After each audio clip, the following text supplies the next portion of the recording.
Pleurer, oui. Mon cœur était lourd tous ces jours. Mon cœur était lourd encore hier. Et je pense à tant de choses que nous devrions changer et faire. Mais comment le faire, oh Dieu, comment le faire? Comment le faire pour qu'il y ait plus de bonheur? Comment le faire pour qu'il y ait plus d'honnêteté? Comment le faire pour qu'il y ait plus d'équilibre? Comment le faire pour que le malheureux, le long des routes, qui vend quelques marchandises ici et là, pour gagner quelque chose, mais quoi? Pour que cette situation change. Comment le faire pour que l'honnêteté vienne dans le cœur? Comment le faire pour que les maris soient fidèles à leurs femmes et que les femmes soient fidèles à leurs maris? Comment le faire puisque même dans l'Église de Jésus-Christ et même parmi les pasteurs, on voit des divorces, des infidélités, des adultères et on continue à s'appeler homme de Dieu. Scandale! C'est à toi, Église du Congo, que je prêche. C'est à toi, Église du Congo, que j'ouvre mon cœur. Je te dis ce matin ce que je n'ai pas préparé à l'avance, mais je te dis ce qui remplit mon cœur.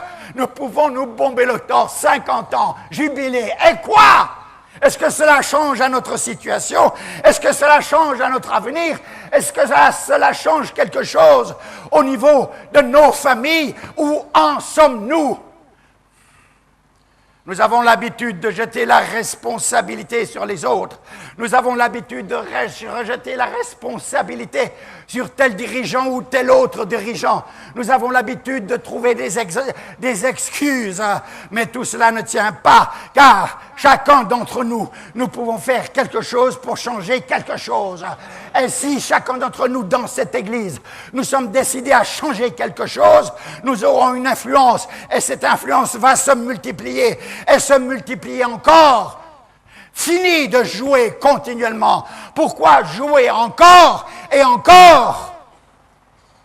En voulant nous excuser de tant de façons, nous excuser pour nos péchés les plus abjects, pour nous excuser pour la honte, oui, la honte qui devrait couvrir et voiler notre visage. Ô Congo, où vas-tu? Ô Congo, où vas-tu? Les larmes me remplissent les yeux. Y a-t-il un espoir aujourd'hui? Un espoir dans nos réunions politiques? Un espoir dans nos partis?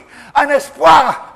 Mais mes frères, depuis 46 ans que je suis à Kinshasa, qu'ai-je vu comme espoir réalisé pour le meilleur de la nation, pour le meilleur de la masse, pour le meilleur du peuple?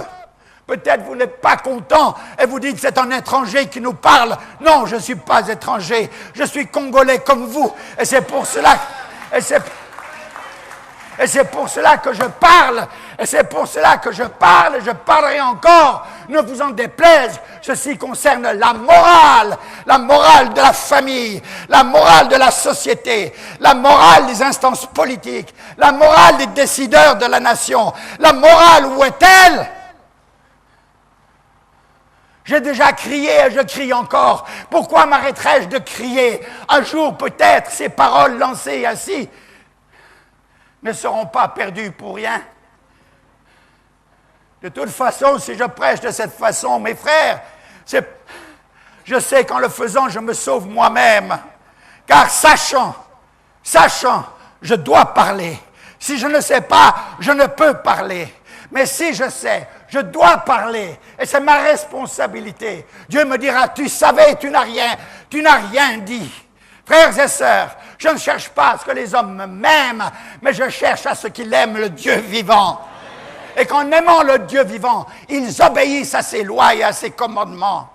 En aimant le Dieu vivant, ils se soumettent à sa volonté. Qui que tu sois, pasteur, ceci te concerne, toi à plus forte raison.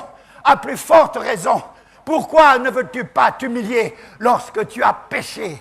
Pourquoi ne veux-tu pas t'humilier lorsque tu as été une occasion de chute, un menteur, un voleur, un immoral?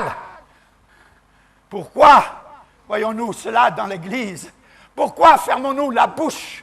Pourquoi cherchons-nous à excuser? Le péché n'est jamais à excuser. Jamais, jamais, jamais. Quand il y a péché, le chemin de la réhabilitation passe par l'humiliation et la confession. Voilà le chemin de la réhabilitation. Il n'y a pas d'excuse au péché, quel qu'il soit.